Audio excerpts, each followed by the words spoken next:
নমস্কার, পিয়ালি সংসারে আপনাদের প্রত্যেককে স্বাগত। আজকে আমি চলে এসেছি আরেকটি রেসিপি নিয়ে। আশা করি আপনাদের এটা খুব ভালো লাগবে। আমি এখানে মোচার তক্তিকারি আজকের রেসিপি আমার।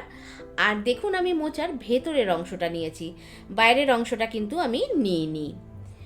আমি ভালো করে ধুয়ে নিয়েছি, তারপর যতটা লাল আছে সেই অংশগুলোকে আমি বাদ দিয়ে দিচ্ছি। লাল অংশগুলো সেদ্ধ হতে চায় না, তাই ওগুলোকে বাদ দিয়েই আমি করছি। দেখুন, তারপর গোল গোল করে কেটে নিয়ে আর ছোট ছোট করে কুচিয়ে নিচ্ছি। আমি এখানে বটি দিয়ে করছি না, ছুরি দিয়ে করছি, তবে আপনারা চাইলে বটি দিয়ে করতে পারেন। তারপর একটি পাত্রে আমি জল নিয়ে নিয়েছি, আর কুচিয়ে নেওয়ার পর আমি জলের মধ্যে মোচা কাটাগুলো দিয়ে দিচ্ছি। না হলে মোচাটা এমনি রেখে দিলে কালো হয়ে যাবে কষের জন্য। আর আমি এইভাবেই সম্পূর্ণ মোচাটা কুচিয়ে নিলাম। নিরামিষ দিনের জন্য এইরকম পদ হলে তেমন কিছু লাগে না।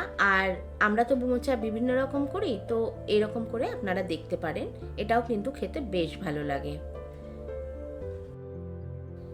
আমার কাটাটা সম্পূর্ণ হয়ে গেছে, তবে মাথার দিকটা যতটা শক্ত থাকে আমি ওগুলোকে বাদ দিয়েই কেটেছি। তারপর ওই মোচার মধ্যে আমি একটু লবণ আর হলুদ দিয়ে একটু ফুটিয়ে নিয়েছি। 2-3 মিনিট ফুটিয়ে আমি রেখে দিলাম, তারপর ছেঁকে নিয়েছি।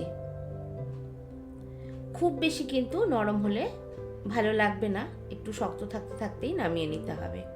এদিকে আমি 2 ঘন্টা আগে একটু মটর ডাল ভিজিয়ে রেখেছিলাম, সঙ্গে একটু কাঁচা লঙ্কা আর একটু আদা দিয়ে আমি একটি পেস্ট তৈরি করলাম। তবে পেস্টটা খুব বেশি মিহি না করে একটু দানা থাকলেই কিন্তু ভালো লাগবে।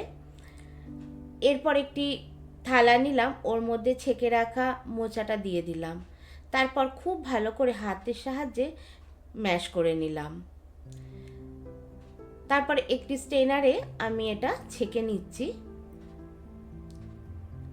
জলের পরিমাণ যত কম হবে ততই কিন্তু ভালো, আপনারা সবসময় এটা লক্ষ্য করবেন। আর আমি যে ডালটা বেটেছি তার মধ্যেও কিন্তু আমি জল দিইনি। যদি প্রয়োজন হয় তাহলে যতটা সম্ভব কম জল দেবেন। তারপর সব কিছু একসঙ্গে দিয়ে আমি একটু ধনেপাতা, একটু লবণ, একটু মিষ্টি, আর আমি আমার যে একটা মশলা তৈরি করি ভাজা মশলা, সেটা দিয়ে দিলাম। ভাজা মশলাটা আপনাদের আমি দেখাবো, তবে তার আগে আমি বলে রাখি ওইটা একদমই সোজা। সমপরিমাণ মৌরি, ধনে আর জিরে আর 2টো শুকনো লঙ্কা আর একটু তেজপাতা দিয়ে একটু সামান্য শুকনো খোলায় নেড়ে আমি বেটে রেখে দিই। ওইটাই দিলাম, তাতে গন্ধটাও সুন্দর আসে। তারপর একটু নারকেল কোড়া দিয়ে দিলাম। তারপর একটি কেক মোল্ডে আমি একটু তেল লাগিয়ে রেখে দিয়েছিলাম, ওর মধ্যে সম্পূর্ণ মিশ্রণগুলো দিয়ে দেখুন আমি চেপে চেপে দিচ্ছি।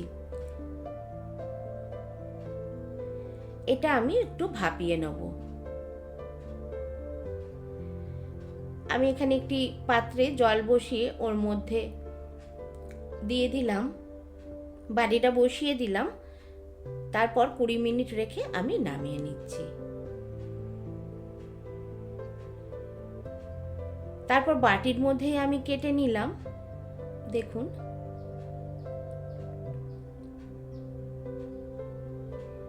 এখানে মটর ডালের পরিমাণটা যদি খুব বেশি হয় তাহলে সহজেই বেরিয়ে যায়, তো আমি খুব বেশি দিইনি, যতটুকু দেওয়ার মানে 50 গ্রামের মতো আমি মটর ডাল ভিজিয়ে রেখেছিলাম, তো সেটাই দিয়েছি। এইভাবে কেটে নিচ্ছি। যদি ভেঙে যায় আমি ছুরি আর হাত দিয়ে একটু সেভ করে নিচ্ছি। দেখুন,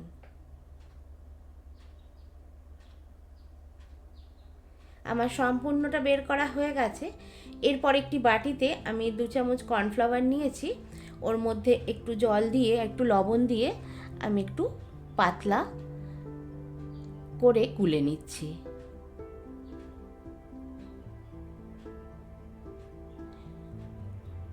এরপর আমি কড়াই বসিয়ে ওগুলোকে ভেজে নেব।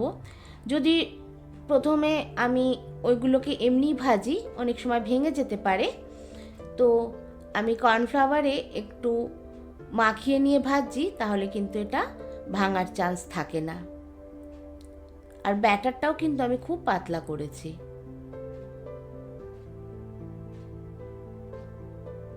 দেখুন দুদিকটা লাল করে ভেজে আমি তুলে নিলাম। এইভাবেই আমি বাকিগুলো ভেজে নিলাম।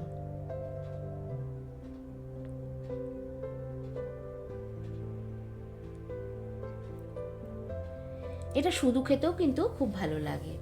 তারপর আরেকটি কড়াই বসিয়ে আমি 2 চামচের মতো সরষের তেল দিলাম।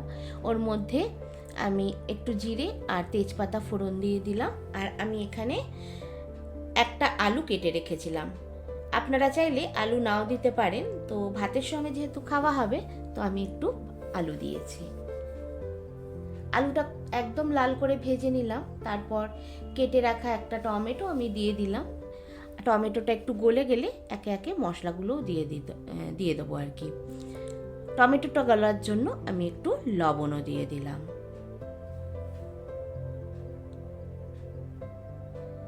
তারপর জিরে গুঁড়ো, একটু হলুদ গুঁড়ো আর একটু শুকনো লঙ্কার গুঁড়ো দিয়ে ভালো করে কষিয়ে নিচ্ছি। আর সঙ্গে 2টো কাঁচা লঙ্কাও দিয়ে দিলাম।